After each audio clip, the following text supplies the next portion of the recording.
Hello, royal family enthusiasts. A warm and heartfelt welcome back to my channel, your ultimate destination for the most exclusive, emotionally charged, and meticulously detailed updates surrounding Sheikh Hamdan and the intricate lives of those closest to him. If you are new to this community and haven't yet joined our family, I implore you to click that subscribe button and forcefully tap the bell icon immediately. You will not want to miss the explosive revelations that are coming your way. For those who are fully caught up, you will recall that my previous video ended on a cliffhanger of monumental proportions. We delved deep into the private, emotionally charged phone call between Sheikh Hamdan's official and beloved wife, Sheikha, and the woman who has captured another part of his heart, Shamma al-Falasi. If by any chance you missed that crucial chapter, I must insist you pause right here, navigate to that video, and watch it. The emotional context is essential, as today's update builds directly upon that foundation of heartbreak, confrontation, and devastating secrets. Let us now continue from where we left off, plunging back into the heart of the drama. The air was thick with tension during that fateful call. Sheikha, fighting with every fiber of her being to protect the sanctity of her marriage and her position, made a staggering offer to Shamma. It was not a negotiation, it was a sovereign command, laced with desperation. She declared, with unwavering conviction, that she was prepared to part with any sum of money, any astronomical figure Shamma could possibly name, on one single, non-negotiable condition, that Shamma would walk away from Sheikh Hamdan forever, vanishing from his life and from this complicated narrative for good. This was the ultimate test, a moment where love and loyalty would be weighed against material wealth. But Shamma's response was not what Sheikha anticipated. There was no hesitation, no moment of greedy contemplation. Instead, Shamma's voice remained eerily calm, a steady vessel in Sheikha's storm of emotions. She replied that her connection with Sheikh Hamdan was rooted in something far deeper and more profound than financial transaction. "This is a matter of love," she stated, her words clear and resonant. "Not money. You cannot put a price on true love." This declaration, noble as it may have been, acted like gasoline on the flames of Sheikha's anguish. Feeling cornered and emotionally exposed, she retaliated by revealing a painful secret of her own. In a burst of frustration, she disclosed that Hadiya Zen, the mother of Sheikh Hamdan's children, had not been so principled. She revealed that Hadiya had, in fact, demanded millions of dollars, a king's ransom, as a condition for her own exit from the Sheikh's life. It was at this critical juncture, with the conversation already balanced on a knife's edge, that Shamma delivered the blow that would shatter Sheikha's reality. She responded with a devastating truth bomb. How can she possibly leave him right now? She is going to have another baby with him. The effect was instantaneous and catastrophic. The line went silent for a moment, save for the sharp, shaky intake of Sheikha's breath. Her world, meticulously built on a fragile peace, imploded in an instant. This was the scenario she had dreaded above all others, her worst nightmare manifesting into a spoken truth. Her voice trembling so violently she could barely form words, she abruptly ended the call, promising a return call she was in no state to make. The moment the line disconnected, the dam broke.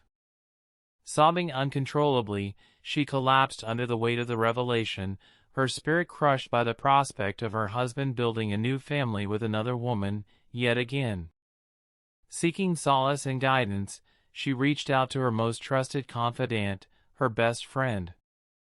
Through tears and hiccuping breaths, she relayed the shocking news. Her friend, attempting to be a voice of reason in the chaos, offered pragmatic advice. She must confirm this directly with the source. She must call Hadiya. And so, with hands trembling so fiercely she could barely hold her phone, Sheikha mustered every ounce of her courage and placed the call to Hadiya.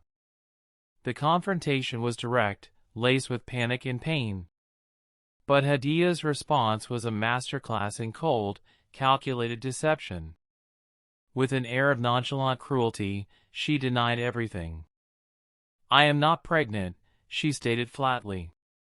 "There is not even the slightest possibility."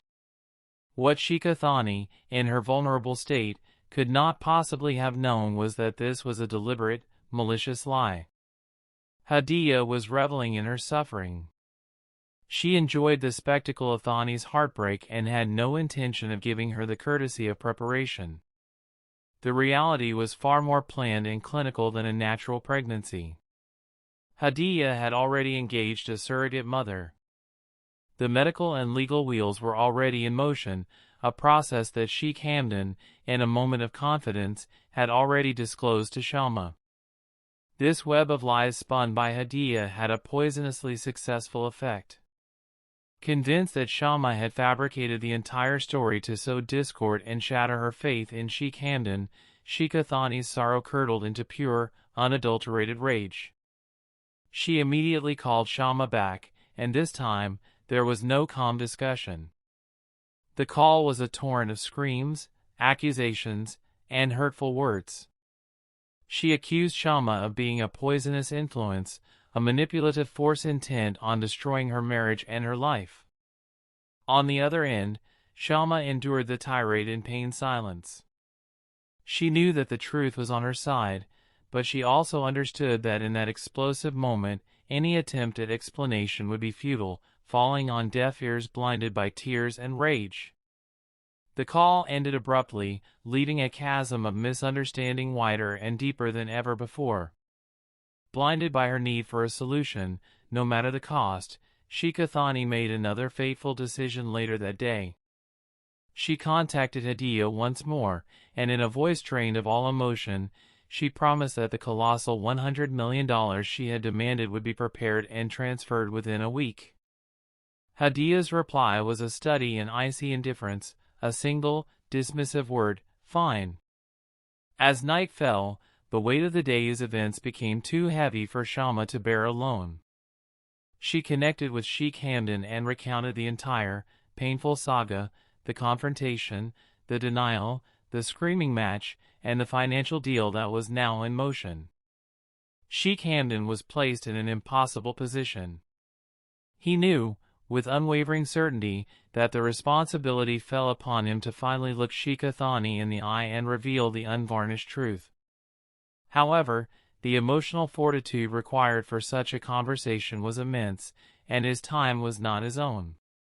He was being pulled in a dozen different directions by the relentless demands of his royal duties, state meetings, and pressing political obligations. Overwhelmed and seeking a temporary refuge from the palace walls that seemed to be closing in on him.